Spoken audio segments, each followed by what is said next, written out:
দেখো বন্ধুরা, আজকে মিষ্টি কুমড়োর ডাঁটা দিয়ে শসা দিয়ে একটা খুব পাতলা করে ঝোল করব। এই তরকারিটা শরীরের জন্য খুবই হেলদি এবং খুবই উপকারী এই সবজিটা। এবং করব ডিম তরকারি আলু দিয়ে। ডিম সিদ্ধ করে চাকু দিয়ে আকাক দিয়ে রেখেছি ডিমগুলোর গায়ে, এবং আলু সিদ্ধ করে জল ফেলে রেখেছি। এখন ডিম তরকারি করব। দেখো বন্ধুরা, আজকের রান্নাবান্না ভাত তো অবশ্যই রয়েছে, এবং বলেছিলাম যে মিষ্টি কুমড়োর ডাঁটা দিয়ে শসা দিয়ে পাতলা করে ঝোল করব। শুধু 2টো কাঁচামরিচ দিয়েছি এবং পাতলা করে তরকারিটা করেছি।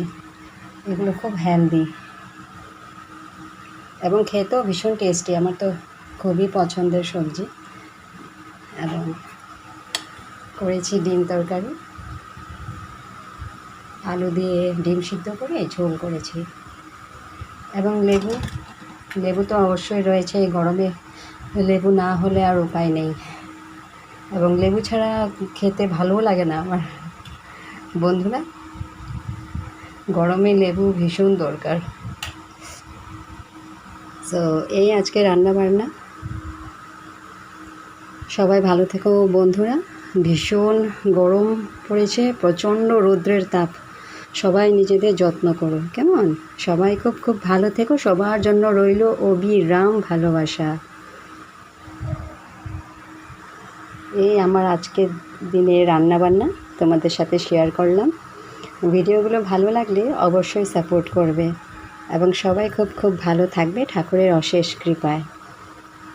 আমরা সবাই যাতে সব সময় খুব খুব ভালো থাকি এই প্রার্থনা করি ঈশ্বরের কাছে। সবাই খুব খুব ভালো থেকো। অবিরাম ভালোবাসা রইল আমার সকল বন্ধুদের জন্য। আসছি আজকের দিনের মতো, আবার পরে নেক্সট ভিডিওতে দেখা হবে। Bye bye.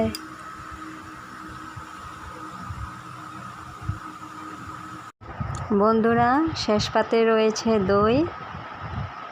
দই খেতে কারা কারা ভালোবাসো বন্ধুরা? এই গরমের দিনে শেষ পাতে দই হলে খাওয়াটা বেশ জমে যায়, তাই না?